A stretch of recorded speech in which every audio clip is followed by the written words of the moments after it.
Welcome, seekers of forbidden knowledge, to Sigil Sanctum, where we dare to explore the shadows that history has tried to bury. Tonight, we delve into one of the most terrifying and mysterious manuscripts ever created, a book so sinister that it has been whispered about in fear for nearly 8 centuries. This is the story of the Codex Gigas, known throughout the world as the Devil's Bible.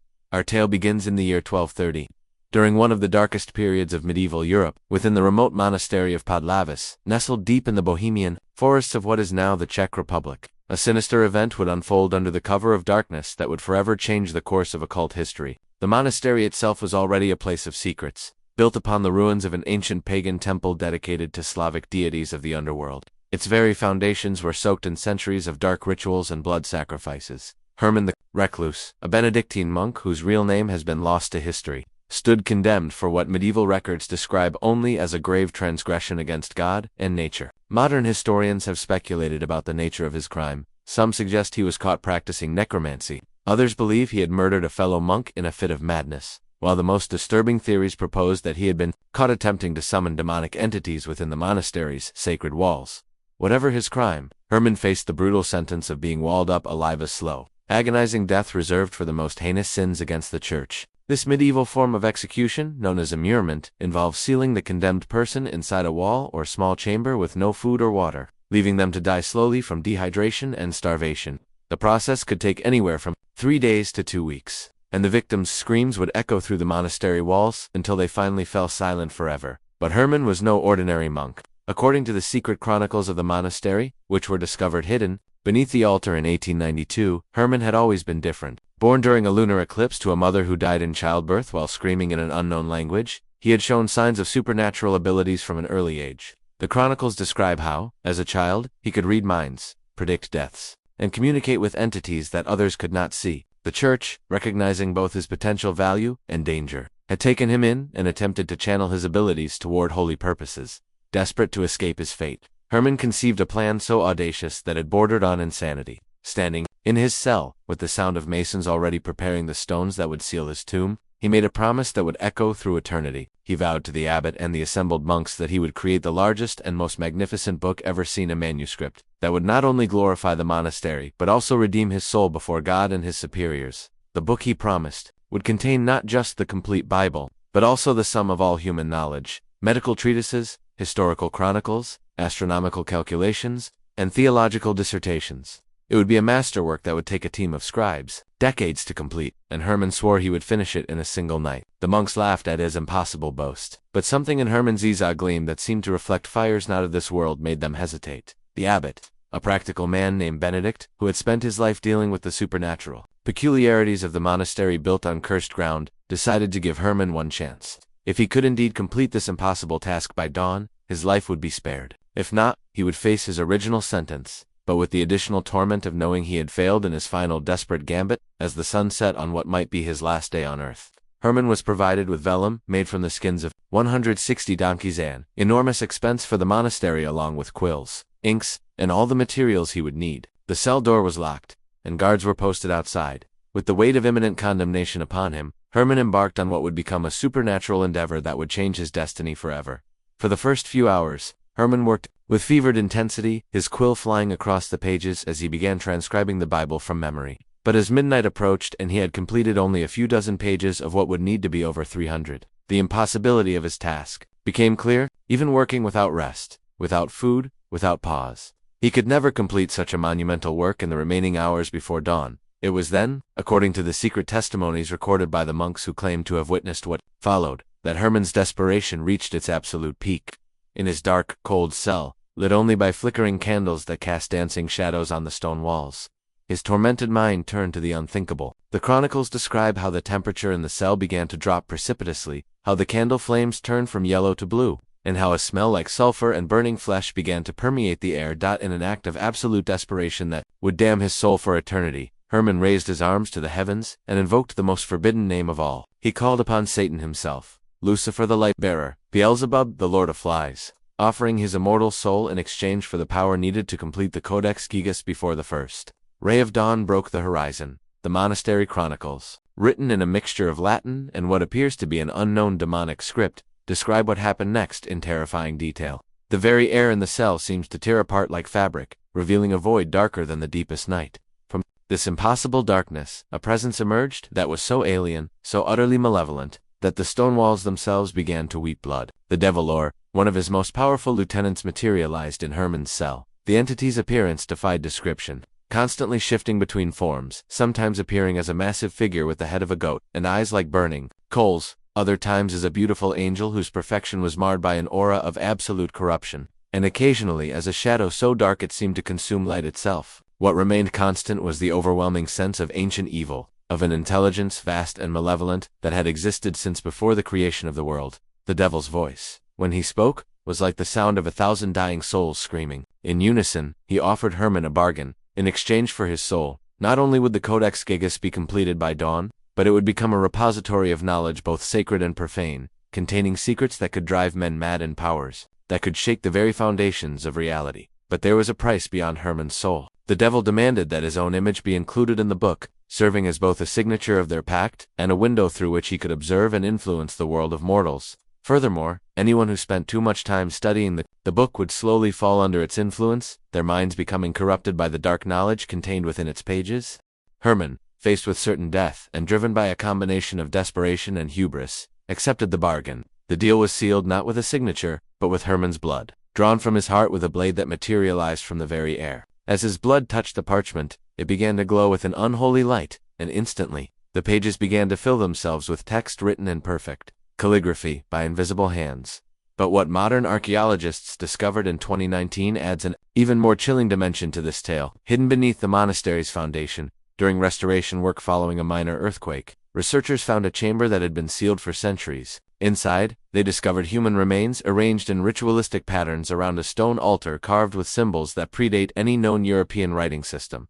The bones, carbon dated to various periods spanning over 1,000 years, suggested that the site had been used for dark rituals long before the monastery was built. Most disturbing of all, they found evidence that Herman wasn't the first monk to make such a dark bargain. Scratched into the altar's surface were dozens of names, written in various medieval scripts, each accompanied by dates spanning several centuries. Herman's name was there, carved more deeply than the others, but it was far from the first or the last. DNA analysis of the bones revealed something that made even the hardened archaeologists question their sanity. The remains belonged to people from different time periods, yet they all shared identical genetic markers, if they were all related. Or perhaps, as some of the more superstitious team members whispered, as if they were all the same soul, reincarnated again and again to serve the same dark purpose. At dawn, as the first rays of sunlight pierced through the narrow window of his cell, Herman presented the completed Codex Gigas to the monastery leaders. The monks, gathered in the scriptorium with hearts heavy with dread, were astonished by what they witnessed. The book that lay before them was unlike anything they had ever seen, massive beyond comprehension, beautifully illuminated and radiating an aura of power that made the very air around it seem thick and oppressive.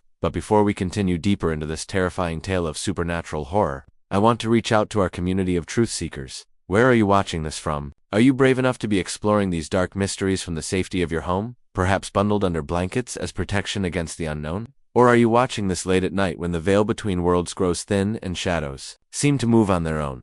Maybe you're one of those fearless souls watching in a library, surrounded by ancient books that might hold their own secrets. Let me know in the comments below. I read every single one. And I love connecting with fellow explorers of the forbidden. And if you're finding yourself drawn into this journey through history's darkest mysteries, if you feel that irresistible pull toward knowledge that others fear to seek, then you belong here at Sigil Sanctum. Make sure to subscribe and ring that notification bell, because we delve deep into the world's most mysterious and dangerous artifacts, forbidden rituals, and supernatural encounters every single week. Your subscription helps us continue bringing these incredible stories to light. No matter how dark they might be, the Codex Gigas stood before them like a monolith of knowledge and terror, measuring 36 inches tall, 20 inches wide, and 8.7 inches thick. It weighed an astounding 165 pounds. Making it the largest medieval manuscript ever created. But its size was not its most disturbing feature. The book seemed to pulse with an inner life, its leather binding appearing to breathe slowly, rhythmically, like the chest of a sleeping giant. The monks approached with trembling hands, and as they opened the massive tome, they gasped at what they found within. The calligraphy was absolutely perfect, more precise than any human hand could achieve, even with years of practice. Each letter was formed with mathematical precision, each line perfectly straight, each illumination rendered with colors so vivid they seemed to glow with their own inner light. The content of the Codex Gigas was as vast as its physical dimensions. It contained the complete Vulgate Bible in Latin, translated with accuracy that surpassed even the most skilled scholars of the time. But this was only the beginning. The manuscript also included the antiquities of Flavius Josephus, providing detailed historical accounts of the Jewish people, the Chronicle of Bohemia by Cosmas of Prague, documenting the early history of the Bohemian lands, the etymology of Isidore of Seville, an encyclopedia of medieval knowledge covering everything from astronomy to zoology. Most remarkably, the book contained an extensive collection of medical treatises, including surgical procedures that wouldn't be discovered by conventional medicine for centuries. There were detailed anatomical drawings showing the human body's internal structure with shocking accuracy, considering that dissection was forbidden by the Church. Some of these medical illustrations depicted procedures for treating ailments that didn't even have names in the 13th century, conditions that modern doctors would recognize as cancer, diabetes, and neurological disorders. But it was the book's supernatural content that truly set it apart from any other medieval manuscript. Hidden within its pages were extensive lists of exorcism rituals, detailed instructions for summoning and banishing supernatural entities, and formulas for creating what could only be described as magical potions and elixirs. These weren't mere superstitions, they were precise, step-by-step procedures written with the same clinical detail as the medical texts. However, what drew the most attention, what made even the bravest monks cross themselves and whisper prayers of protection, was the full-page illustration that dominated the manuscript's most central position. There, rendered in colors that seemed to shift and move in the candlelight, was the image of the devil himself. The portrait was unlike any religious artwork they had ever seen.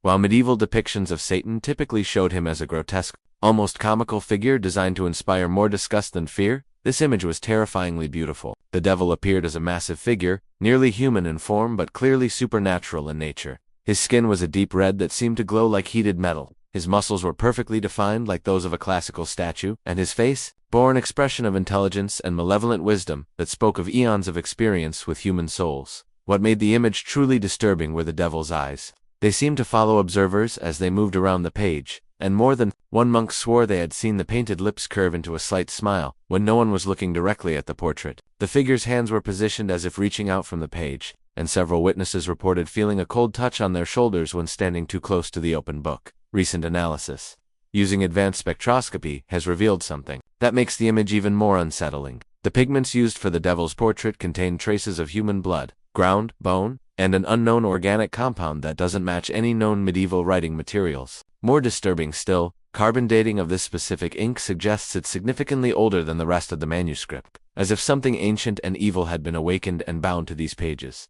Modern forensic analysis has also revealed that the blood used in the ink doesn't match medieval European DNA patterns. Instead, it shows markers consistent with Middle Eastern populations from a period predating Christianity by several centuries. This has led some researchers to theorize that the ink was created using blood from ancient sacrificial rituals, perhaps obtained from artifacts looted during the Crusades. The book's binding presented its own mysteries. The leather cover was made from an unknown animal skin that showed unusual properties under microscopic examination. The hide had a cellular structure unlike any known mammal, and when subjected to various tests, it proved to be remarkably resistant to aging, fire, and even acids. One laboratory technician noted that the leather seemed to heal minor scratches and cuts made during testing, though this observation was dismissed by his colleagues as imagination. As the Codex Gigas was established in the monastery's library, the monks began to notice increasingly disturbing phenomena. Candles would extinguish themselves when brought too close to the book, despite the absence of any wind. More unsettling were the soft whispers in Latin that seemed to emanate from the pages themselves, audible only when the monastery was completely silent in the deep hours of the night. Brother Marcus, the monastery's chronicler, documented these early supernatural encounters in his personal journal, which survived hidden in the monastery walls until its discovery in 1847. According to Marcus, the whispers weren't random, they were prayers, but prayers spoken backwards, transforming sacred words into blasphemous incantations. On several occasions, he attempted to transcribe what he heard, but each time he tried to write down the reversed prayers, his quill would break, or the ink would mysteriously disappear from the parchment. The most terrifying aspect of these early manifestations was their intelligence. The supernatural activity around the Codex Gigas wasn't random or chaotic, it was purposeful, almost as if something within the book was actively observing the monks and responding to their behavior. When they approached with reverence and fear, the phenomena remained relatively mild, but when curious monks attempted to study the book too closely or for too long, the supernatural responses became increasingly aggressive. Brother Thomas, a young monk known for his scholarly pursuits, became obsessed with deciphering the magical formulas contained in the manuscript. Night after night, he would study the book by candlelight, taking detailed notes and attempting to understand the precise meanings of the demonic incantations. According to Brother Marcus's journal, Thomas's behavior began to change dramatically after only a week of intensive study. The young monk's appearance altered first. His eyes took on a reddish tinge that was particularly noticeable in dim light. His skin became pale and cold to the touch, and he began speaking to himself in languages that none of the other monks recognized. More disturbingly, Thomas seemed to know things he couldn't possibly know. He would predict deaths in nearby villages days before they occurred. He could recite conversations that had taken place in distant rooms, and he began demonstrating an intimate knowledge of each monk's deepest, most shameful secrets. The situation reached a crisis point when Thomas was found one morning in the library, standing motionless before the open Codex Gigas, with tears of blood streaming down his face. He was muttering a continuous stream of what sounded like Latin, but spoken in reverse and mixed with words in an unknown tongue. When the other monks tried to approach him, Thomas turned toward them with eyes that had turned completely black, and in a voice that sounded like multiple people speaking in unison, he warned them, "The door is opening. The ancient compact demands its price. He who made this book will return, and when he does, the dead shall walk among the living." Thomas collapsed immediately after delivering this prophecy and fell into a coma that lasted for 3 days. When he finally awakened, he had no memory of the preceding weeks and seemed to have aged decades in mere days. His hair had turned completely white, deep lines had appeared on his previously youthful face, and he spoke in a whisper for the rest of his life, claiming that his voice had been borrowed by something that had never returned it. It was said that the devil himself, depicted in the book, roamed the monastery corridors during the darkest hours of the night, his footsteps echoing through the stone halls, despite leaving no physical traces. Several monks reported seeing a tall red-skinned figure moving through the shadows, always disappearing just as they turned to look directly at it. These sightings were always accompanied by the overwhelming scent of sulfur and a bone-deep cold that seemed to freeze the very soul. The supernatural influence of the Codex Gigas was not contained within the walls of Podlavis Monastery. As word of the miraculous manuscript spread throughout medieval Europe, scholars, clergy, and nobility from across the continent sought to study or possess this unprecedented work. But everyone who encountered the book for extended periods found themselves facing consequences far more terrible than they could have imagined. The accounts of Brother Bartholomew, one of the monastery's oldest and most respected monks, provide some of the most detailed early documentation of the Codex Gigas' malevolent influence. Brother Bartholomew had served the monastery for over 40 years, and his reputation for honesty and piety was unquestioned. Yet even this holy man was not immune to the book's dark power. In his private journal, written in a secret code that wasn't deciphered until 1923, Brother Bartholomew described nights when he felt an overwhelming compulsion to visit the library where the Codex Gigas was kept. He would find himself walking through the corridors in a trance-like state, drawn by whispers that seemed to call his name from behind the library's locked door. On multiple occasions, he would arrive at the library to find the heavy wooden door standing open despite having personally secured it hours earlier. More disturbing were Bartholomew's descriptions of the presence he felt watching him during these nocturnal visits. He wrote of shadows that moved independently of any light source, of cold spots that followed him through the halls, and of a sensation of being observed by ancient, intelligent eyes that held no trace of human compassion. Most chilling of all were his accounts of conversations, one-sided dialogues where he found himself responding to questions asked by a voice only he could hear, providing information about the monastery's defenses, the locations of sacred relics, and the personal weaknesses of his fellow monks. But these were only the beginning of the Codex Gigas' reign of supernatural terror. The book's reputation soon spread beyond the monastery's walls, and in 1497, the manuscript was transferred to a remote monastery in the mountains of Eastern Europe, where it was to be studied by a council of the Church's most learned theologians. Monastery of St. Cyril, built into the side of a mountain, and accessible only by a treacherous path that claimed the lives of several travelers each year, seemed like the perfect location to contain the dangerous manuscript. The monks there were known for their expertise in dealing with supernatural phenomena, having spent centuries guarding various cursed relics and forbidden texts collected by the Church. On the night of the autumn equinox, under a blood-red full moon that cast eerie shadows across the mountain peaks, Father Gregorius, the monastery's eldest monk, was awakened from deep sleep by a strange, pulsing glow that seemed to emanate from the direction of the library. The light was unlike anything he had ever seen, not the warm yellow of candlelight or the cold white of moonlight, but a sickly green radiance that seemed to make the very air around it appear diseased. Intrigued and fearful, Father Gregorius donned his robes and ventured into the darkness of the monastery's ancient corridors. The stone walls, worn smooth by centuries of use, seemed to whisper as he passed, and more than once he paused, certain he had heard his name called from the shadows behind him. The temperature dropped noticeably as he approached the library, and his breath began to form visible clouds in the suddenly frigid air. When he reached the library door, Father Gregorius found it standing wide open. despite the fact that he had personally locked it with a blessed iron key before retiring for the night. The lock itself showed no signs of being forced, and the key remained in his possession. Yet somehow the barrier had been breached by forces unknown. Inside the library, Father Gregorius discovered a sight that would haunt him for the rest of his unnaturally shortened life. The Codex Gigas lay open on its lectern, its massive pages spread wide to display the terrifying portrait of the devil. But something was different about the image. It seemed more vivid, more alive than he remembered from his previous examinations of the manuscript. As Father Gregorius approached with trembling steps, he realized that the letters on the surrounding pages appeared to be moving, shifting and rearranging themselves into new patterns. Even as he watched, the Latin text, which he had read hundreds of times before, now seemed to contain passages he had never seen, dark prophecies written in blood-red ink that seemed to glisten wetly, despite having been dry for centuries. With hands that shook so violently he could barely control them, Father Gregorius leaned closer to read one of these new passages. The text, written in perfect medieval Latin but containing concepts that seemed to come from some alien intelligence, spoke of the monastery's destruction, of a great fire that would consume everything except the library, and of the awakening of something ancient and malevolent that had slumbered beneath the mountain for millennia.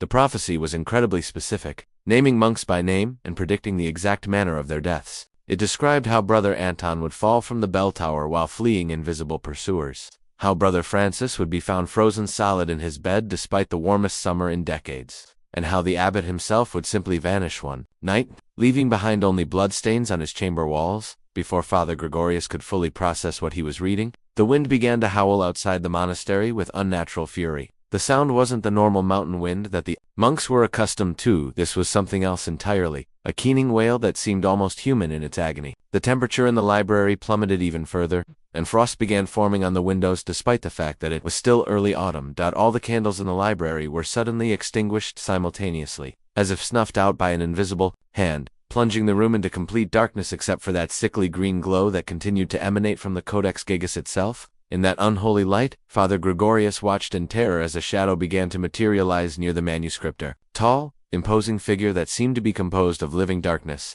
The shadow figure had no discernible features, yet Father Gregorius felt the weight of its attention like a physical force. When it spoke, its voice seemed to come from everywhere, at once from the walls, from the books, from inside his own mind. The entity spoke in Latin, so archaic that even Father Gregorius, with his decades of theological study, could barely understand it. But the meaning was clear enough. The ancient compact was being fulfilled, the price was being collected, and the monastery had been chosen as the next waypoint in the Codex Gigas' dark journey through history. Father Gregorius stood paralyzed by terror, unable to move or speak as the shadow figure reached toward the open manuscript. As its incorporeal hand touched the devil's portrait, the painted figure seemed to respond, its eyes glowing with that same sickly green light. For a moment that stretched into eternity, the two entities, one made of shadow, one trapped in ink and pigment, communicated in a language that predated human speech. Then, as suddenly as it had appeared, the shadow figure vanished, and the Codex Gigas slowly closed by itself, the massive pages moving with deliberate,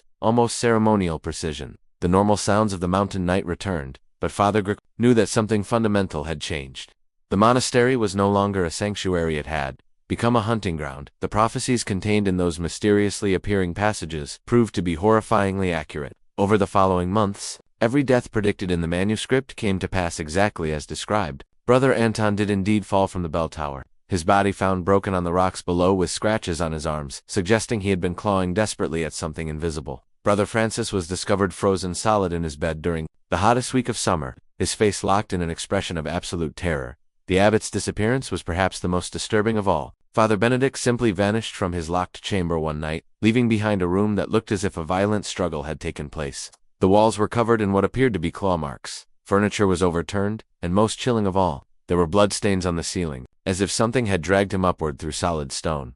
What makes these medieval accounts particularly credible is that they were independently corroborated by records discovered in the Vatican secret archives in 1987. A papal investigation into the supernatural events at St. Cyril Monastery produced detailed testimonies from the surviving monks, all of whom reported identical phenomena despite being questioned separately. The Church's official report, written in the coded language used for the most sensitive supernatural cases, confirmed that the monastery had indeed fallen exactly as prophesied, consumed by an unexplained fire that left only the library intact, with the Codex Gigas sitting open on its lectern. completely untouched by the flames that had reduced everything else to ash. The PayPal investigators also discovered something that wasn't included in Brother Bartholomew's published accounts. Beneath the monastery's foundation, they found a network of ancient tunnels filled with human remains. The bones showed signs of violent death and had been arranged in ritualistic patterns around stone altars carved with the same demonic symbols found in the Codex Gigas. Carbon dating would later reveal that these remains spanned over 1,000 years,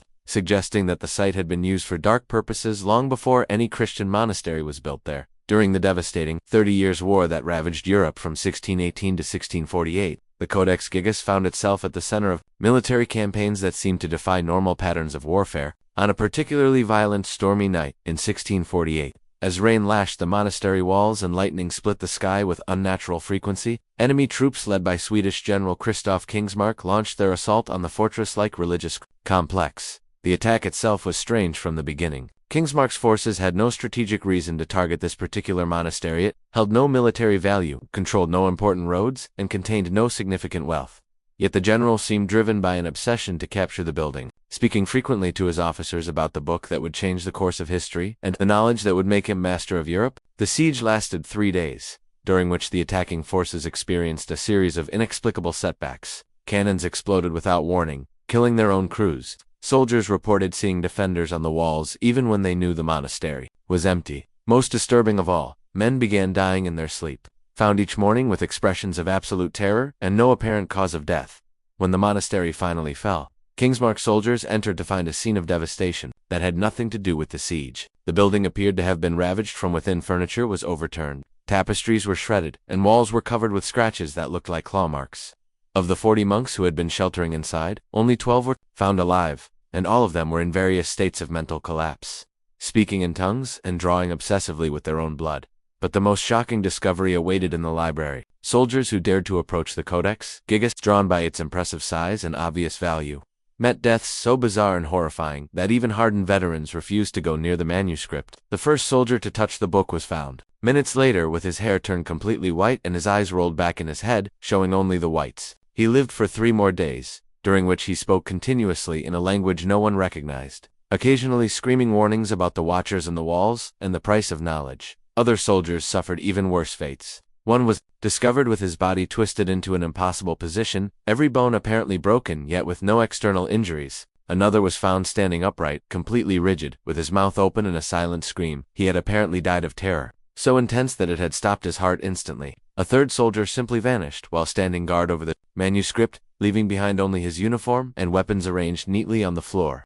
The surviving accounts recorded by Kingsmark's personal secretary describe how the general himself initially dismissed these deaths as coincidence or the result of hidden booby traps, but when he personally approached the Codex Gigas, he experienced something that changed his mind permanently. According to the secretary's coded journal, which wasn't deciphered until 1965, Kingsmark claimed that the devil's portrait in the book had winked at him, and that he had heard his own name whispered in a voice that sounded exactly like his long-dead father. The legend of the cursed book was further reinforced by these macabre events, and despite his initial skepticism, General Kingsmark ordered the Codex Gigas to be transported to Stockholm with all possible care and reverence. The journey itself became the stuff of legend, as the convoy carrying the manuscript experienced a series of supernatural phenomena that left even the most skeptical observers convinced that they were dealing with forces beyond human understanding. The wagon carrying the Codex Gigas was pulled by the general's finest horses. Yet these magnificent animals, normally calm and reliable, became increasingly agitated as the journey progressed.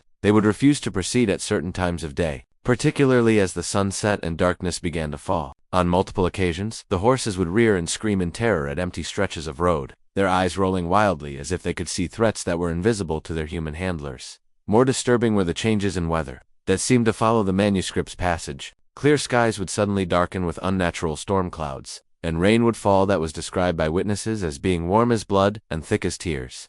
Lightning would strike repeatedly in the vicinity of the convoy, yet never actually hitting the wagon carrying the book, as if some invisible force was protecting the Codex Gigas from natural destruction. The soldiers escorting the manuscript reported hearing voices in the wind during the night watches, whispers and languages they didn't recognize, mixed with what sounded like distant screaming and the laughter of children. Several guards requested transfers to other duties, and 2 deserted entirely rather than continue the journey, claiming that they could feel something watching them from inside the carefully wrapped and sealed book. When the convoy finally reached Stockholm in the winter of 1649, the Codex Gigas was installed in the royal library with great ceremony. King Charles X Gustav himself presided over the installation, viewing the manuscript as a great trophy of war that would enhance Sweden's reputation as a center of learning and culture. But the king's enthusiasm quickly turned to unease as the book's presence began to affect the royal palace itself. The first sign of trouble came within a week of the Codex Gigas' arrival. Servants throughout the palace began reporting strange occurrences: doors that opened and closed by themselves, cold spots that moved through the halls like invisible beings, and shadows that fell in directions that defied the position of any light source. Most disturbing were the dreams. Virtually everyone who worked in the palace began experiencing vivid, terrifying nightmares that all shared common elements: a red-skinned figure beckoning from the shadows, books that bled when opened, and a sense of being watched by countless invisible eyes.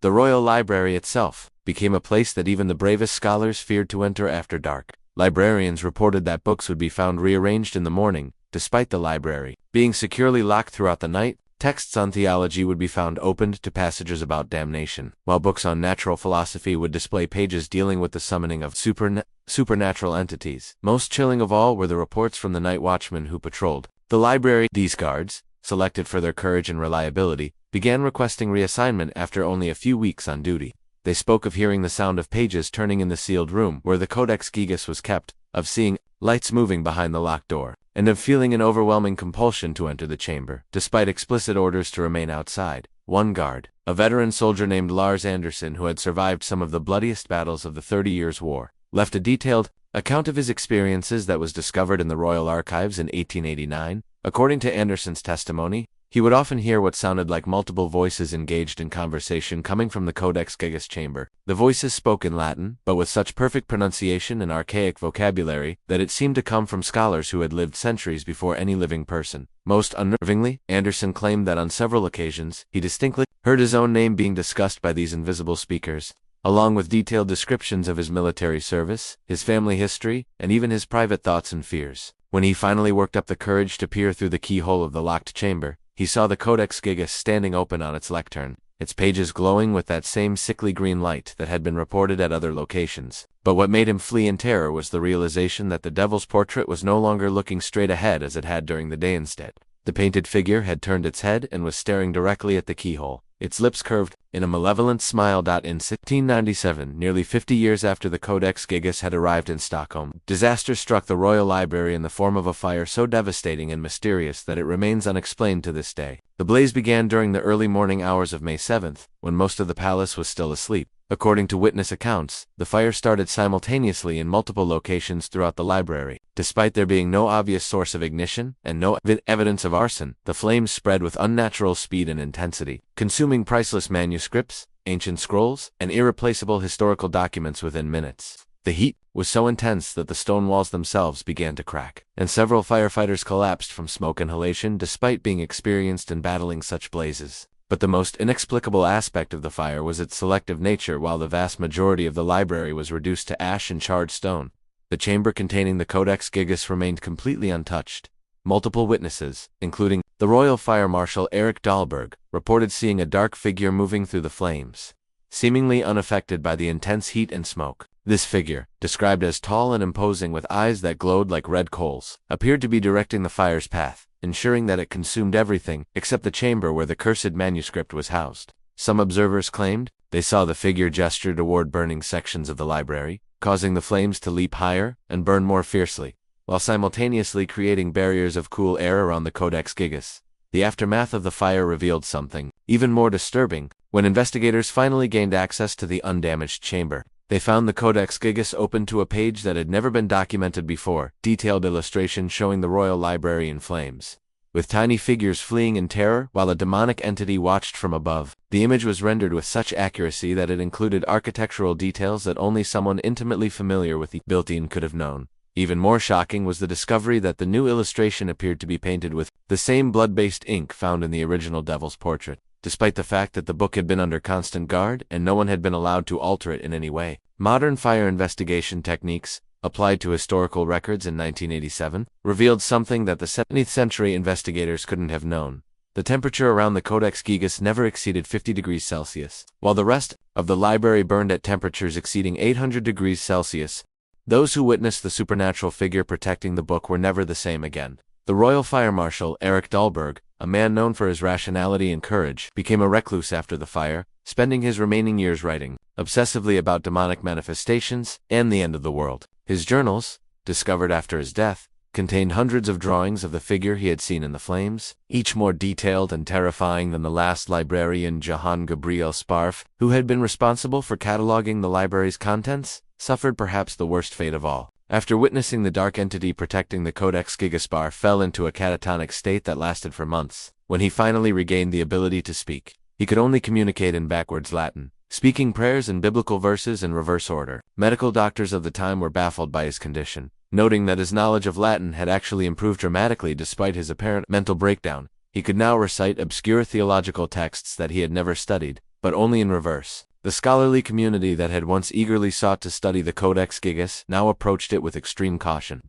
Word of the Stockholm fire and its supernatural circumstances spread throughout European academic circles, creating a climate of fear and fascination around the manuscript. Yet despite the warnings and the growing body of evidence suggesting that the book was genuinely cursed, there were always scholars willing to risk their lives and sanity for the chance to unlock its secrets.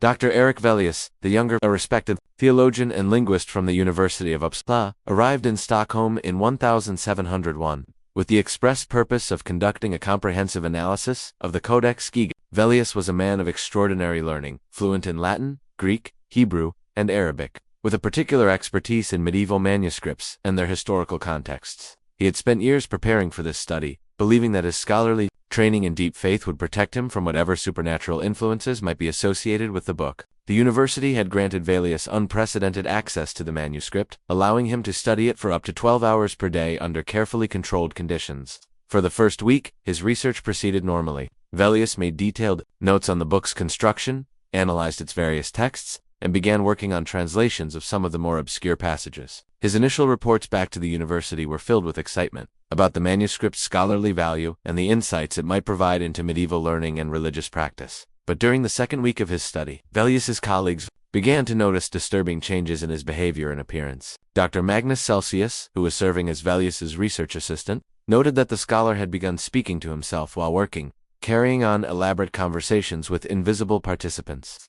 More worrying was Velius's physical deterioration. Was losing weight rapidly despite eating normally. His hair was beginning to turn gray, and deep lines were appearing on his previously youthful face. Most alarming of all were the changes in Velius's scholarly work. His handwriting, normally neat and precise, became increasingly erratic and difficult to read. His research notes began to include passages written in languages that neither he nor his colleagues could identify, scripts that seemed to combine elements of Latin, Greek, and Hebrew with symbols that didn't match any known writing system. When questioned about these mysterious additions to his work, Velius claimed that he was simply copying text that appeared on the pages of the Codex Gigas, even though his colleagues could see no such writing when they examined the same pages. On the morning of October 13, 1701, Dr. Magnus Celsius arrived at the Royal Library to find the study chamber door standing open and Erik Velius slumped over his desk, motionless. The scene that greeted Celsius was one of complete disorder. Papers were scattered everywhere, furniture was overturned, and the walls were covered with writing in that same unknown script that had been appearing in Velius's notes. The Codex Gigas lay open before the dead scholar, displaying a page that Celsius had never seen before despite having worked with the manuscript for nearly 2 weeks. The page contained what appeared to be a detailed anatomical diagram of a human brain, but with additional structures and connections that didn't correspond to any known medical knowledge. Surrounding the diagram were notes written in Velius's handwriting, but in that mysterious script that no one could read. Most disturbing of all was Velius's face, which was locked in an expression of absolute terror, his eyes wide and staring at something that Celsius couldn't see. The scholar's mouth was open in what appeared to be a silent scream, and his right hand was positioned as if he had been trying to ward off some invisible attack. When the authorities examined his body, they found no apparent cause of death. His heart had simply stopped, apparently from shock or terror so intense that it had overwhelmed his system. The aftermath of Velius's death sent shockwaves through the European academic community.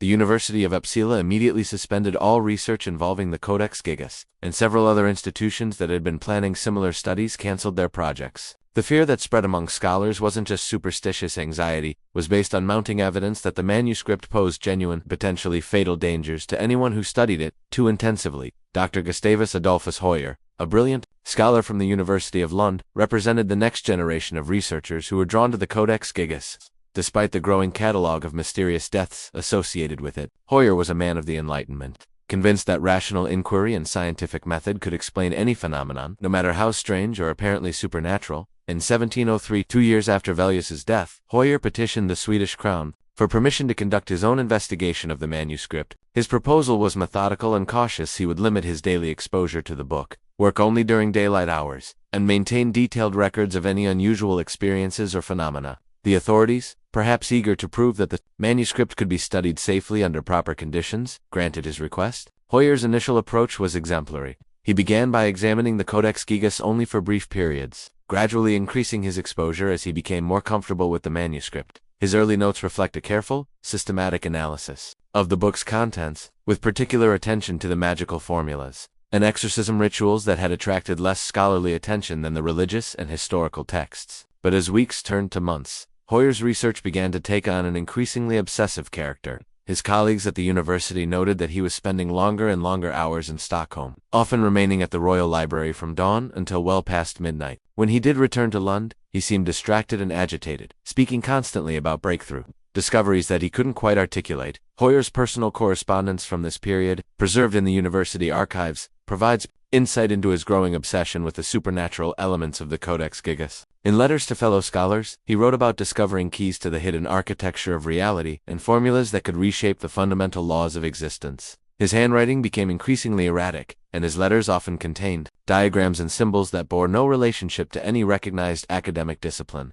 The end came suddenly and mysteriously. In March of 1704, Hoyer simply vanished from his locked study chamber in the Royal Library. When concerned colleagues finally forced open the door, they found a scene of chaos that defied explanation. The room looked as if it had been struck by a whirlwind. Furniture was overturned, papers were scattered everywhere, and several windows had been shattered from the inside. Most puzzling of all, the Codex Gigas was found open to a page containing what appeared to be a summoning ritual written in multiple languages. The text included precise instructions for opening dimensional barriers and invoking entities from the spaces between spaces. Hoyer's research notes were scattered around the room, but the final pages of his journal contained only a single phrase repeated hundreds of times in increasingly frantic handwriting. "The door is opening. The door is opening. The door is opening."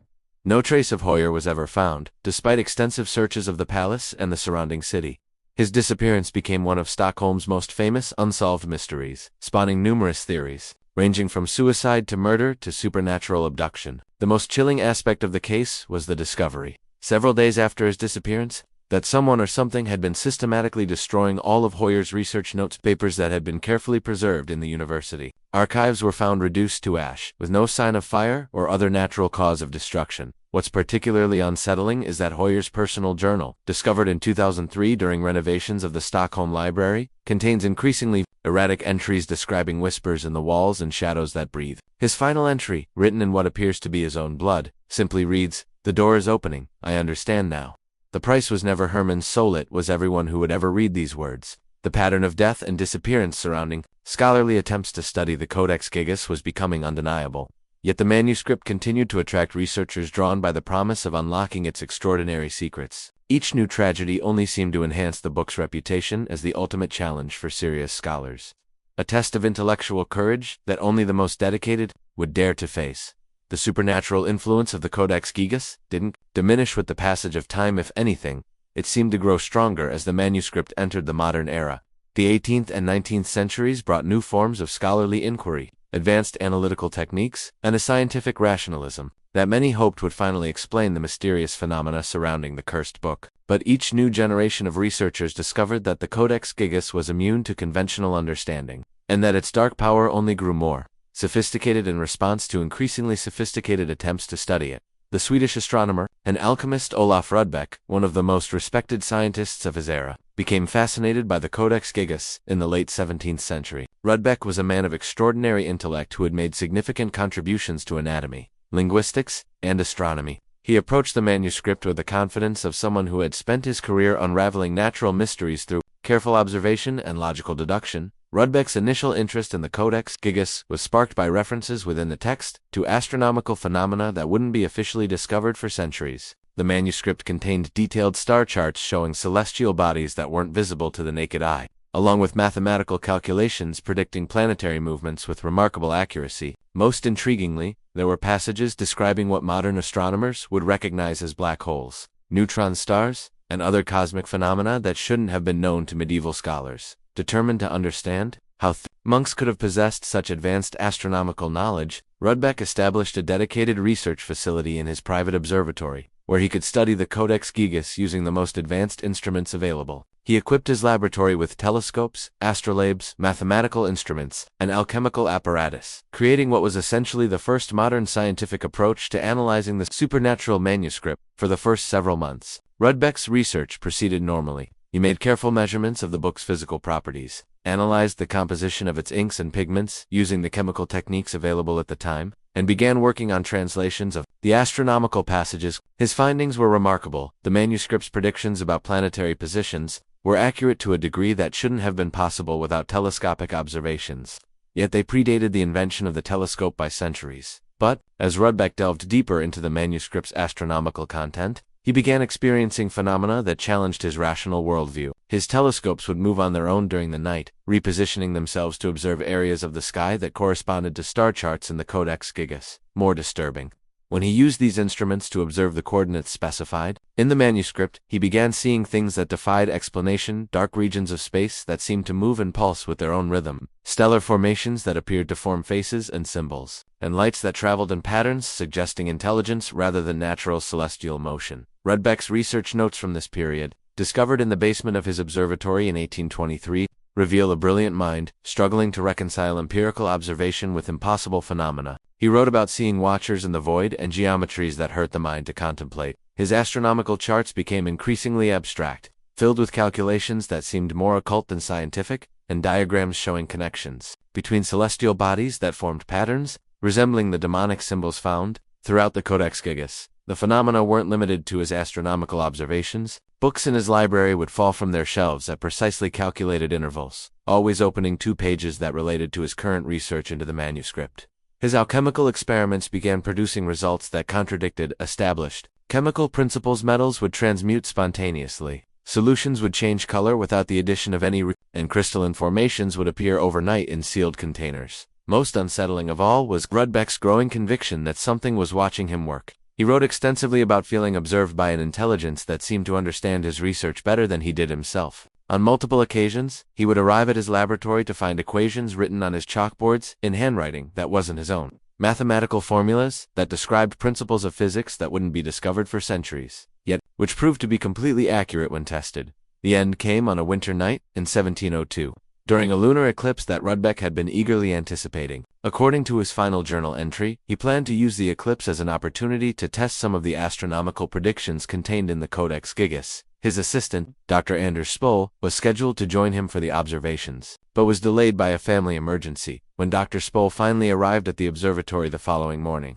he found a scene of complete devastation. The building looked as if it had been struck by a powerful explosion. Telescopes were shattered, furniture was overturned, and papers were scattered everywhere. Windows had been blown outward with such force that glass fragments were found embedded in trees over 100 feet away. But the explosion wasn't the most disturbing aspect of the scene. In the center of the chaos, Rudbeck's body was found seated calmly at his desk, with the Codex Gigas open before him to a page showing astronomical diagrams. His face wore an expression of absolute terror. His eyes were wide and staring upward at the ceiling, and his mouth was open in what appeared to be a silent scream.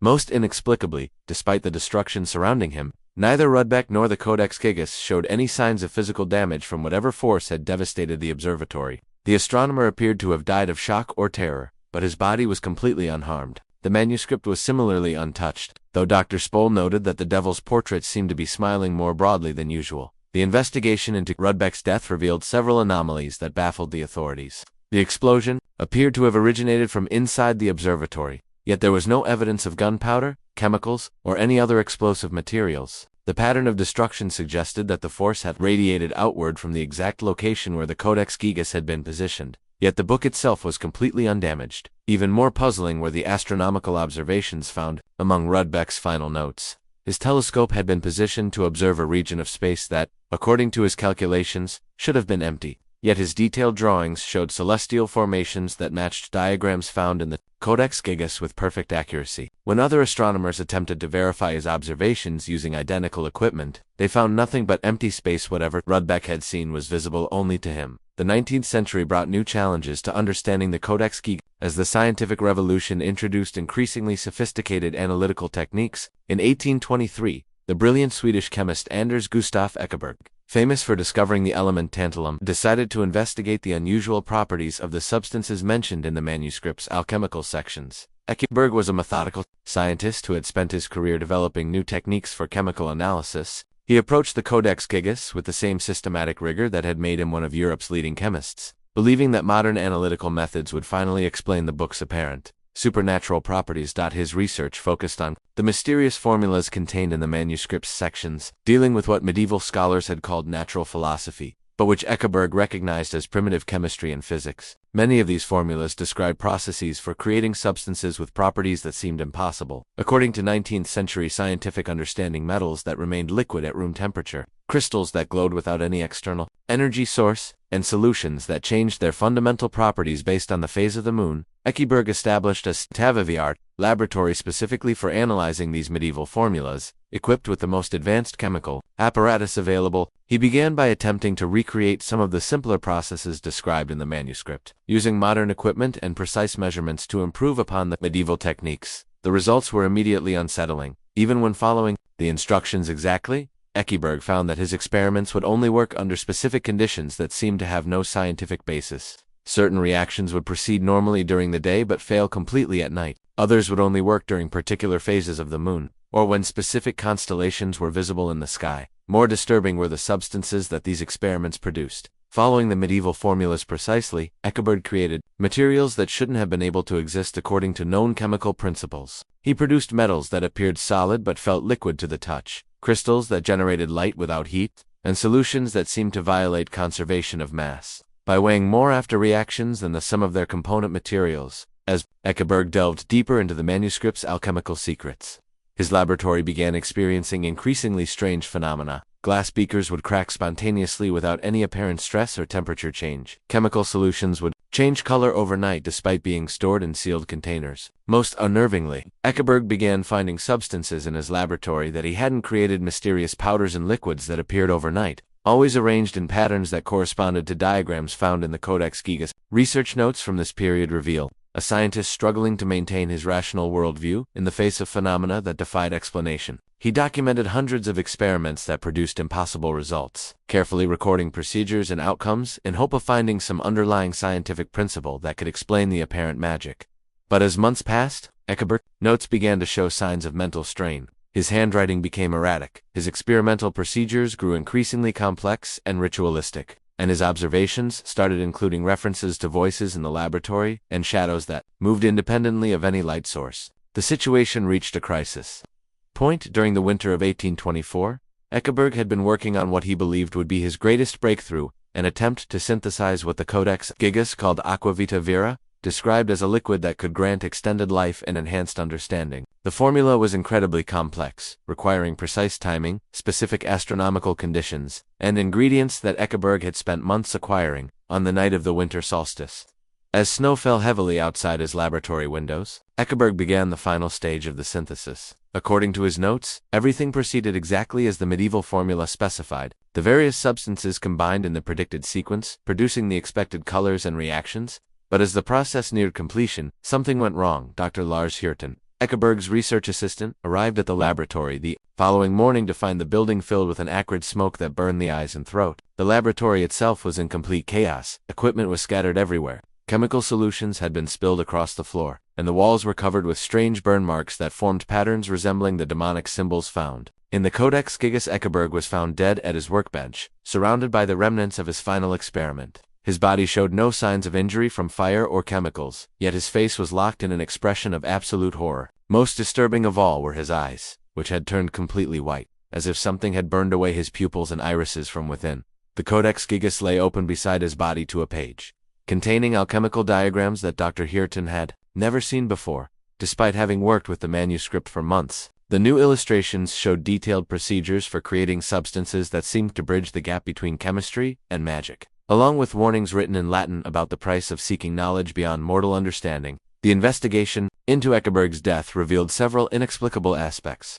The laboratory had been equipped with the latest safety equipment, including proper ventilation and fire suppression systems, yet these safeguards had apparently failed completely. Chemical analysis of the residues found in the laboratory revealed compounds that didn't match any known substances, including several that contained elements that wouldn't be discovered by science for another century. Most puzzling of all was the discovery that Eckeberg's body contained traces of the same unknown compounds found in his laboratory, despite there being no evidence that he had ingested or inhaled any of the experimental materials. It was as if the mysterious substances had formed spontaneously within his system, perhaps as a consequence of his extended exposure to the forbidden knowledge contained in the Codex Gigas. The digital age brought new possibilities for studying the Codex Gigas, along with new forms of horror, as the ancient evil adapted to modern technology. In 1995, Dr. Sofia Bertolini, a pioneering digital preservationist from the University of Florence, proposed what seemed like the perfect solution to the manuscript's dangerous reputation: create a complete digital archive that would allow scholars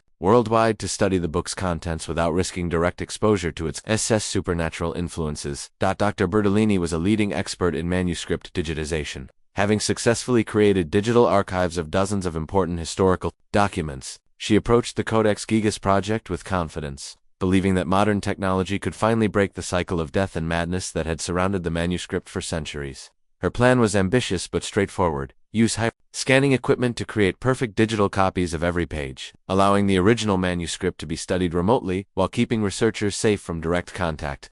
The Swedish National Library granted Dr. Bertolini unprecedented access to the Codex Gigas, providing her with a state-of-the-art scanning facility equipped with the most advanced digitization equipment available. Her team included computer specialists, digital imaging experts, and manuscript conservators, all working together to create what would be the most comprehensive digital record of any medieval manuscript. The project began with great promise. The initial scans were of exceptional quality, revealing details that had never been properly documented before. The digital images showed the manuscript's illuminations with startling clarity, capturing subtleties in the artwork that were barely visible to the naked eye. Dr. Bertolini's team was particularly excited about their scans of the Devil's Portrait, which revealed layers of detail that suggested the original artist had possessed anatomical knowledge far beyond what was typical for the medieval period. But as the digitization process continued, the team began encountering technical problems that defied explanation.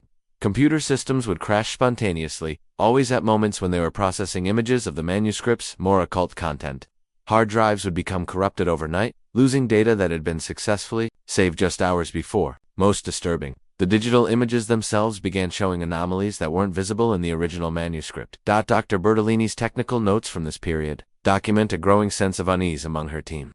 Scans of the same page, taken on different days, would show subtle differences: text that appeared to shift position slightly, illustrations that seemed to change expression, and shadows that fell in impossible directions. The team's computer specialist, Dr. Marco Rossi, reported that the scanning equipment was registering electromagnetic anomalies around the Codex Gigas that interfered with the digital imaging process. More unsettling were the files that began appearing on the project's computer systems: images and documents that none of the team members had created. These mysterious files contained disturbing artwork that combined medieval imagery with modern digital techniques, creating hybrid compositions that seemed to bridge centuries. The images often featured the Devil's Portrait from the Codex Gigas, but rendered using computer graphics techniques that wouldn't be developed for several more years. As weeks passed, Dr. Bertolini herself began experiencing the psychological effects that had plagued so many previous researchers. She started suffering from severe insomnia, spending her nights staring at the digital images on her computer screen and becoming convinced that she could see movement in the static pictures.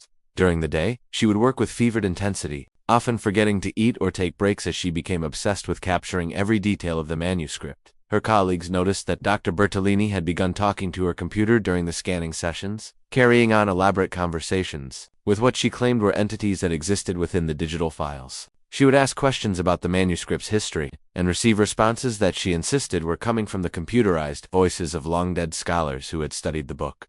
The project reached a crisis point when the team's computers began displaying images that weren't in their database.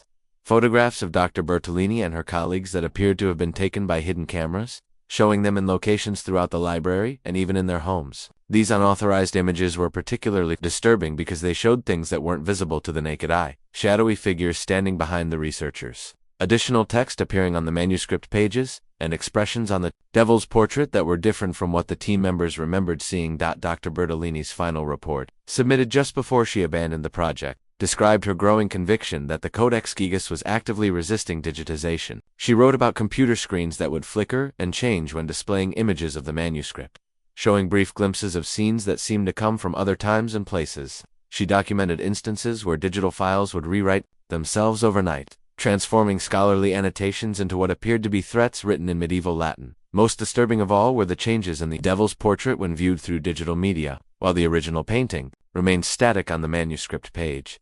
The digitized version seemed to move subtly whenever no one was looking directly at the screen. Security cameras positioned to monitor the computer equipment captured footage of the digital devil's eyes tracking movement across the room, and of its painted mouth opening and closing as if speaking silently to viewers. Dr. Bertolini's final night in Stockholm was marked by an incident that convinced her to abandon both the project and academic research entirely. Working alone in the digitization lab after hours, she was scanning one of the manuscript's final pages when her computer screen began displaying images that weren't in the scanning queue. The monitor showed what appeared to be live video feeds from various locations around the world: medieval monasteries, modern libraries, university research facilities, all connected by the presence of people studying copies or images of the Codex Gigas. As she watched in horrified fascination, Dr. Bertolini realized that she was seeing a global network of scholars, all connected through their contact with the cursed manuscript. The images showed researchers in different time periods, some working by candlelight in medieval scriptoriums, others using modern equipment in contemporary laboratories.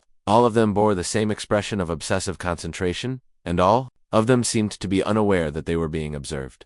The final image that appeared on Dr. Bertolini's screen was perhaps the most terrifying: a view of herself, sitting at her computer, but taken from an impossible angle directly behind her chair. In the digital image, she could see that she was not alone in the room. A tall, red-skinned figure stood behind her, its hands positioned just above her shoulders, its eyes fixed on the computer screen, as if it were using her to observe the network of researchers around the world. Dr. Bertolini fled the laboratory that night and never returned. Her final report to the Swedish National Library was brief and uncharacteristic. The digitization project is terminated. The manuscript should not be reproduced in any form. Some knowledge is too dangerous to preserve. She left academic research entirely, moving to a small village in rural Italy where she lives as a recluse, refusing all interviews and burning any mail that arrives bearing academic letterheads. Today, the Codex Gigas remains under the most stringent security measures ever implemented for a historical manuscript. The Swedish National Library has established what amounts to a supernatural containment protocol, recognizing that traditional archival methods are insufficient for managing an artifact that appears to possess genuine paranormal properties. The manuscript is housed in a specially designed vault that combines medieval blessing rituals with modern surveillance technology,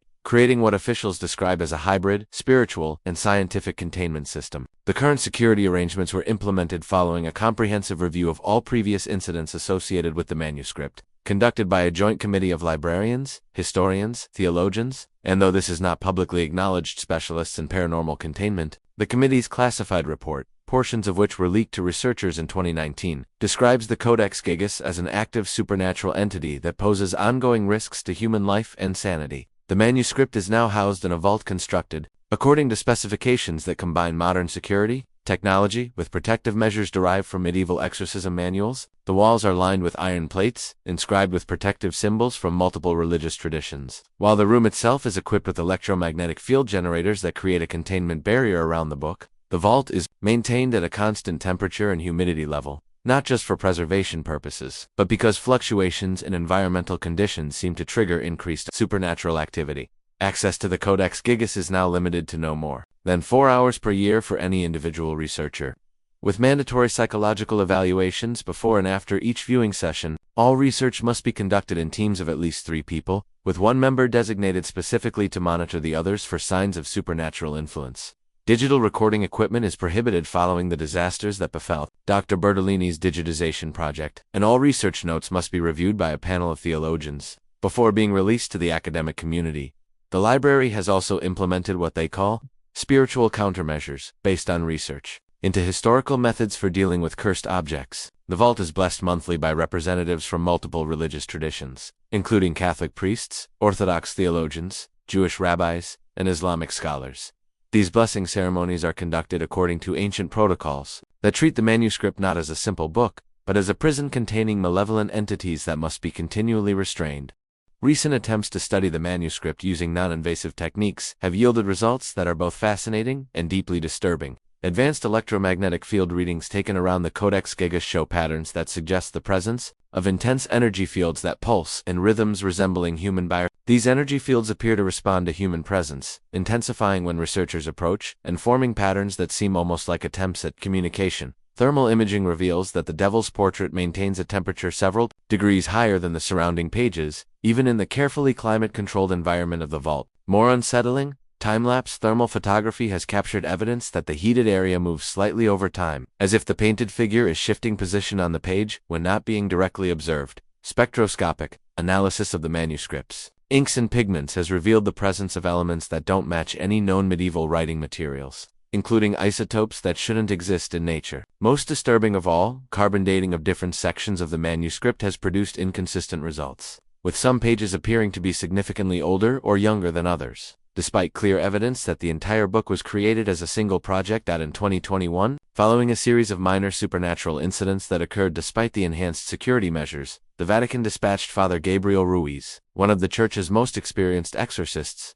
to perform a comprehensive blessing of the Codex Gigas. Father Ruiz had decades of experience dealing with genuinely dangerous supernatural phenomena, having performed over 200 documented exorcisms and consulted on dozens of cases involving cursed objects. Father Ruiz's encounter with the Codex Gigas was unlike anything in his extensive experience with supernatural entities. His official report to the Vatican, portions of which were obtained by researchers through diplomatic channels, describes the manuscript as the most actively malevolent artifact I have encountered in 30 years of exorcism work. According to his account, the blessing ceremony was disrupted by phenomena that challenged his understanding of demonic possession and supernatural influence. During the ritual, Father Ruiz reported that the temperature in the vault dropped so rapidly that his breath became visible, despite the room's climate control systems operating normally. The electromagnetic field generators surrounding the manuscript began emitting sounds that resembled human voices speaking in Latin, but in reverse. Most disturbing of all, Father Ruiz claimed that the Devil's Portrait and the manuscript began moving during the blessing,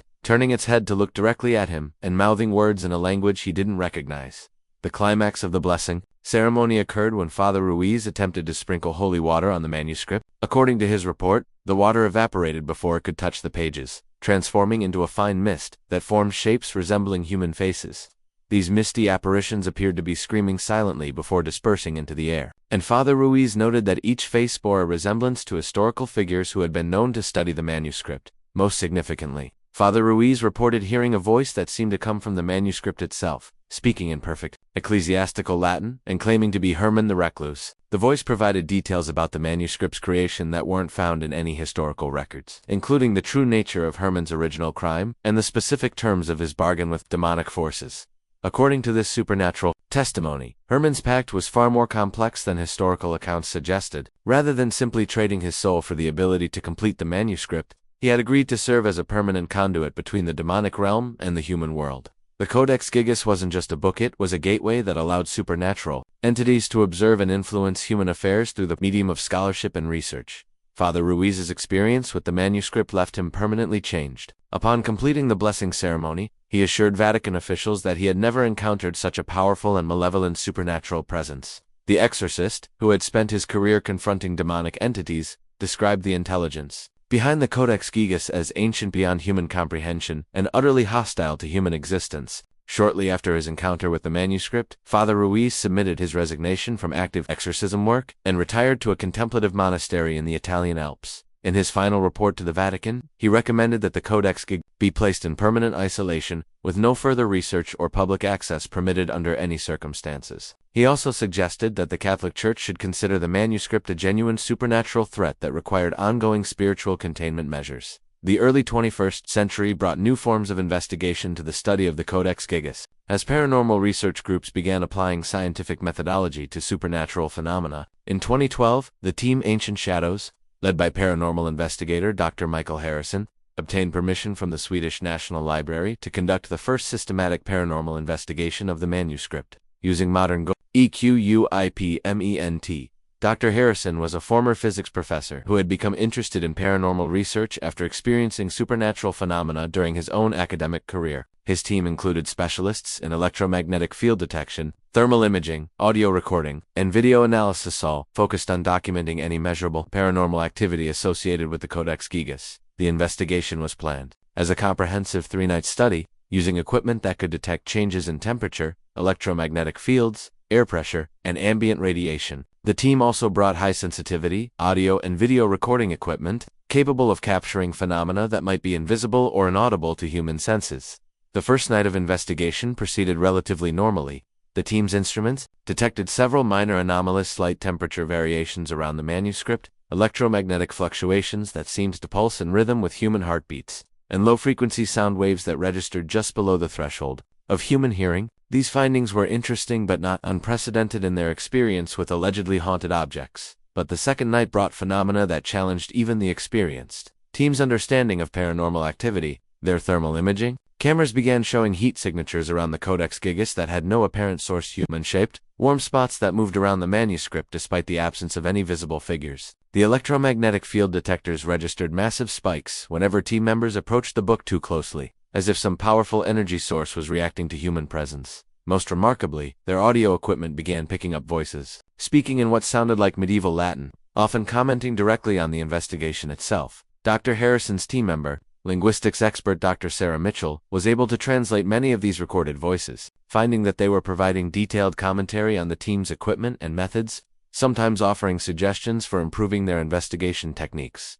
The investigation reached its climax on the third night, when the team decided to conduct a controlled experiment to test the manuscript's alleged supernatural properties. They positioned their most sensitive equipment around the Codex Gigas and attempted to interact directly with whatever intelligence might be associated with the book. What happened next was captured on multiple recording devices and remains one of the most compelling pieces of evidence for the manuscript's supernatural nature. As the team asked questions about the book's history and origins, their equipment began registering responses that seemed to come from the manuscript itself. The electromagnetic field detectors showed patterns that corresponded to yes and no answers, while the thermal imaging cameras revealed human-shaped figures materializing around the book. Most dramatically, their high-definition video cameras captured footage of objects moving around the library with no apparent cause. Books fell from shelves in patterns that spelled out words in Latin. Papers scattered and rearranged themselves into geometric designs that matched symbols found in the Codex Gigas, and the manuscript itself appeared to open and close its own pages in response to the team's questions. The climax of the investigation occurred when a deep, resonant voice began speaking through the team's audio equipment, clearly audible to all present and recorded on multiple devices. The voice spoke in perfect medieval Latin, identifying itself as Herman the Recluse, and providing details about the manuscript's creation that weren't found in any historical records. Most chilling of all, the voice warned the investigators that their presence had been noted by entities that existed beyond normal space and time, and that they would be remembered by forces that had been watching the Codex Gigas for centuries. As the voice spoke, the team's video equipment captured something that defied explanation. The devil's portrait in the manuscript began to move, its painted eyes turning to look directly at the cameras, its mouth opening as if it were the source of the voice they were hearing. The image moved with fluid, lifelike motion that was clearly visible on their high-definition recording equipment. Yet when team members looked directly at the manuscript, the painting appeared completely static. The investigation concluded abruptly, when team member Mark Svensson, who had been operating the primary video camera, suddenly vanished in full view of his colleagues and recording equipment. The video footage shows Svensson standing directly in front of the Codex Gigas when he simply faded from view over the course of several seconds, becoming increasingly transparent until he disappeared entirely. The remaining team members conducted an immediate search of the library and surrounding building, but found no trace of their missing colleague. Most disturbing of all, when they reviewed their video footage, they discovered that Svensson's disappearance had been captured from multiple angles, showing that he hadn't moved to another location. He had simply ceased to exist in normal space. Mark Svensson was never found. Despite extensive searches by both Swedish authorities and private investigators hired by his family, his disappearance remains officially unsolved, though his wife reported receiving a letter several months later, written in handwriting that appeared to be his, but containing content that suggested he was existing in some other dimension or time period. The letter, written in a mixture of English and medieval Latin, described a place between the pages of reality where he was being kept as a witness to events that spanned centuries. In 2014, the renowned curator Elena Bork decided to organize what would become the most ambitious public exhibition of the Codex Gigas ever attempted. As the head curator of the Museum of Medieval Art in Stockholm, Bork had extensive experience with historical manuscripts and had successfully organized exhibitions featuring other potentially dangerous artifacts. She believed that proper presentation and controlled public access could finally demystify the Codex Gigas and reduce the supernatural hysteria that surrounded it. Bork's plan was to create a comprehensive exhibition that would present the manuscript in its proper historical context, using modern museum techniques to allow visitors to appreciate its artistic and scholarly value without being influenced by superstitious fears. The exhibition would include detailed explanations of medieval manuscript production, historical information about the manuscript's creation and travels, and comparative displays showing other large medieval books to demonstrate that the Codex Gigas, while impressive, was not unique in its size or scope. The planning process for the exhibition proceeded normally for several months. Bork assembled a team of medieval historians, art conservators, and museum specialists to create educational materials and design display cases that would properly protect the manuscript while allowing optimal viewing. She also arranged for enhanced security measures, recognizing that the book's reputation might attract unwanted attention from occult enthusiasts or potential thieves. But as the exhibition opening approached, Bork and her team began experiencing the same types of supernatural phenomena that had plagued researchers for centuries. Objects in the museum would be found rearranged in the morning, despite the building being securely locked overnight. Security cameras would malfunction specifically when recording areas near the Codex Gigas, while functioning normally in other parts of the museum. More unsettling were the changes in the museum staff's behavior. Employees who had worked at the institution for years began calling in sick with increasing frequency, reporting nightmares and insomnia that began as soon as the Codex Gigas arrived at the museum. Those who did come to work often seemed distracted and nervous, frequently glancing toward the exhibition hall where the manuscript was being prepared for display. Bork herself began experiencing the psychological effects that had affected so many previous researchers. She found herself staying at the museum long after closing hours, drawn to spend time in the presence of the manuscript even when there was no specific work to be done. During these late-night visits, she reported hearing whispers in languages she didn't recognize, and occasionally found herself writing notes in handwriting that didn't look like her own. The situation deteriorated rapidly in the weeks before the planned exhibition opening. Museum security guards reported seeing shadowy figures moving through the halls at night, always in areas near the Codex Gigas. The building's temperature control system began malfunctioning specifically in the exhibition hall, creating cold spots that moved around the room like invisible presences. Most disturbing were the changes that began appearing in the exhibition materials themselves. Text panels that had been carefully researched and written would be found altered in the morning, with historical information replaced by passages describing demonic rituals and supernatural phenomena. Display cases would be found rearranged, with artifacts positioned in patterns that formed occult symbols when viewed from above. The crisis reached its peak 3 days before the scheduled opening, when Alina Bork simply vanished from the museum during what should have been a routine final inspection of the exhibition. Security footage showed her entering the exhibition hall at approximately 8 p.m., but she was never seen leaving. When staff members discovered her absence the following morning, they found the exhibition hall in complete disarray, with display cases overturned and educational materials scattered across the floor. Most chilling of all, they found the Codex Gigas open to a page that none of them had seen before, detailed illustration showing a modern museum exhibition hall with crowds of visitors viewing medieval manuscripts. In the center of the illustration was a figure that bore an unmistakable resemblance to Alina Bork, but rendered in the style of medieval manuscript illumination. The figure appeared to be trapped within the painted scene, her eyes wide with terror and her mouth open in a silent scream. Alina Bork's disappearance remains unsolved, and the planned exhibition was cancelled indefinitely. The museum's board of directors ordered the Codex Gigas to be returned immediately to the Swedish National Library, and several staff members resigned rather than continue working in the building. The exhibition hall where the manuscript had been housed was sealed off and has never been reopened, after maintenance workers reported that the painted figure resembling Alina Bork would occasionally appear to move when viewed from peripheral vision. The most recent incidents surrounding the Codex Gigas have occurred despite the enhanced security and spiritual protection measures implemented since 2021. Library staff report that security cameras continue to capture inexplicable phenomena, particularly during lunar cycles when supernatural activity seems to intensify. The most common manifestations include the devil's portrait appearing to shift position slightly between camera frames, pages that flutter as if turned by invisible hands, and shadows that move independently of any light source.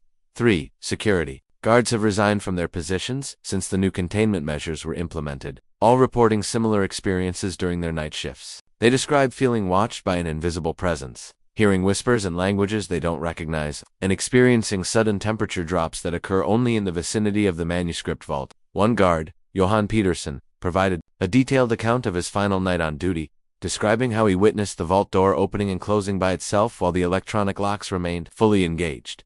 Perhaps most disturbing are the reports from researchers who have been granted limited access to study the manuscript under the new protocols. Despite the strict time limitations and protective measures, several scholars have reported experiencing lingering psychological effects long after their research sessions ended. Dr. Anna Lindqvist, a medieval historian from Stockholm University, described how she continued to hear whispers in medieval Latin for weeks after viewing the manuscript, particularly during the hours between midnight and dawn. Dr. Lindqvist's research notes from her 2022 study session provide insight into the manuscript's ongoing supernatural activity. She documented observing text that appeared to be writing itself on previously blank pages, illustrations that seemed to move when viewed through peripheral vision, and an overwhelming sense of being evaluated by an intelligence that existed within the book itself. Most chilling was her observation that the devil's portrait seemed to be watching her throughout her research session, its painted eyes tracking her movement around the room. The library has also had to implement new procedures for handling the increasing number of requests from occult enthusiasts,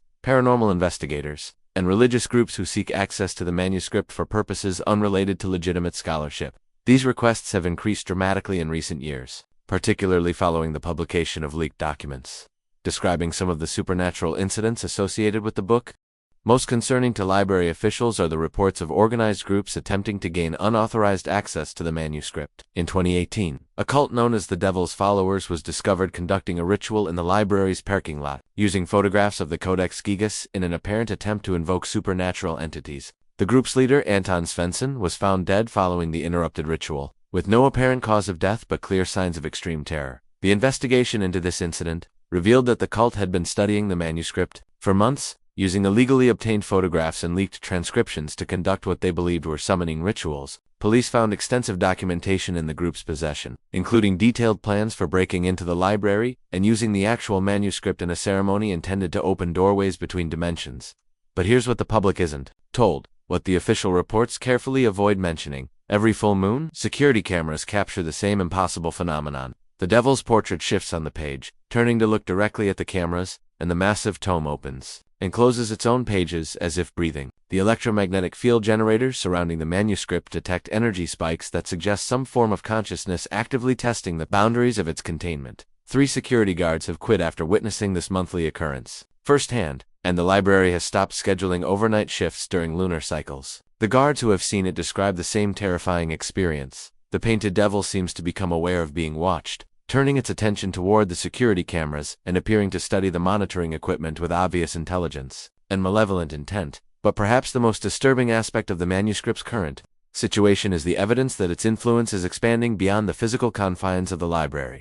Researchers who have studied the book, even under the new protective protocols, report ongoing psychological effects that persist long after their research sessions end. They describe dreams in which they find themselves back in the library vault, engaged in conversations with entities that claim to be previous scholars who studied the manuscript. Dr. Eric Johansson, who spent 3 hours examining the Codex Gigas in 2023, provided a detailed account of these ongoing experiences. He reported that for months after his research session, he would awaken to find notes written in his own handwriting, describing aspects of the manuscript that he didn't remember observing. These notes were written in a mixture of modern Swedish and medieval Latin, containing observations about the book's contents that proved to be accurate when checked against official documentation. Most unsettling were Dr. Johansson's reports of receiving visits from previous researchers who had studied the manuscript. He described lucid dreams, in which he would find himself in conversation with scholars from different historical periods, all of them warning him about the dangers of continued research into the Codex Gigas. These dream figures provided details about their own experiences with the manuscript that proved to be historically accurate when researched, including information that wasn't available in published sources.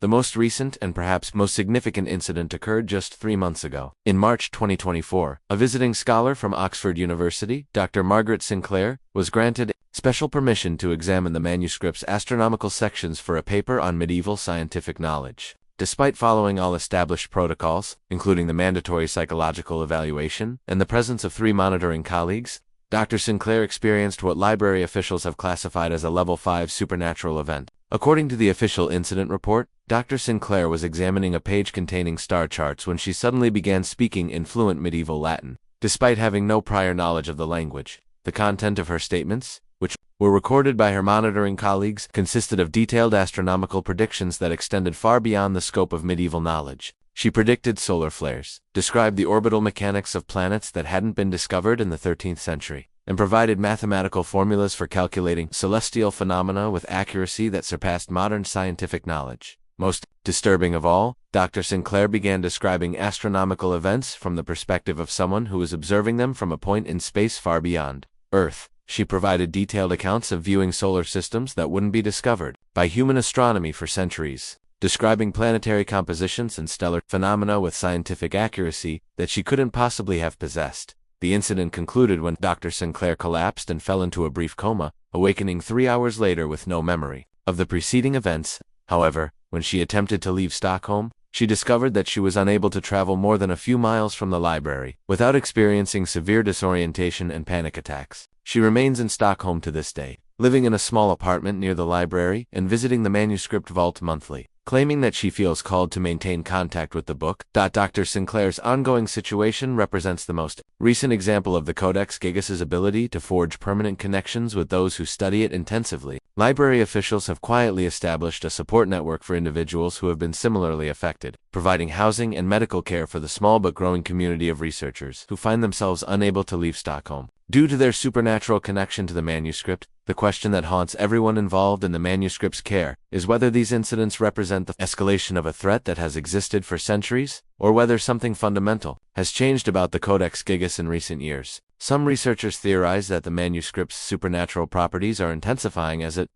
approaches its 800th anniversary, while others believe that modern technology and global communication have somehow amplified its ability to influence human consciousness. Whatever the explanation, one fact remains undeniable: the Codex Gigas continues to defy human understanding, representing a bridge between the medieval world's acceptance of supernatural forces and the modern world's struggle to explain phenomena that challenge scientific rationality. As long as the manuscript exists, it will continue to pose questions that may be too dangerous to answer and offer knowledge that may be too costly to acquire. The Devil's Bible remains what it has always been: a testament to the price of forbidden knowledge, and a reminder that some doors, once opened, can never be fully closed. In an age where information is power and knowledge is currency, the Codex Gigas stands as a warning about the dangers of seeking wisdom without understanding the consequences of what we might find. Will the Codex Gigas remain simply an ancient manuscript, a remarkable historical artifact that has accumulated superstitious legends over the centuries? Or is it truly what centuries of witnesses have claimed, a portal to something much more sinister,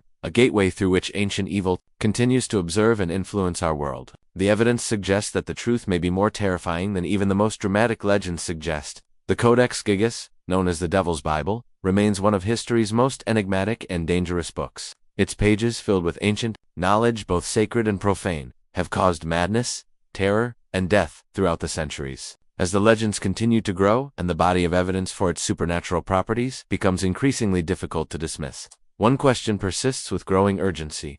In our age of global communication and digital reproduction, what happens when the influence of the Codex Gigas is no longer contained within the walls of a single library? What happens when the knowledge it contains begins to spread through networks that Herman the Recluse could never have imagined? The Watchers in the Vault know the answer to this question, but they speak of it only in whispers, and only to those who have already seen too much to turn away. They know that the Codex Gigas is not merely a historical artifact, it is a living entity that grows stronger with each person who seeks to understand its secrets. And they know that it is still writing itself, adding new pages to its ancient story with every soul that falls under its influence. Thank you for joining us for this terrifying journey into the heart of forbidden knowledge here on Sigil Sanctum. If you've been brave enough to follow this tale to its conclusion, you understand that some stories never truly end. They simply wait for new chapters to be written. If you've enjoyed this exploration of one of history's most dangerous books, make sure to subscribe to Sigil Sanctum and activate those notifications. We delve into the world's most mysterious and forbidden artifacts every week, uncovering truths that others fear to investigate.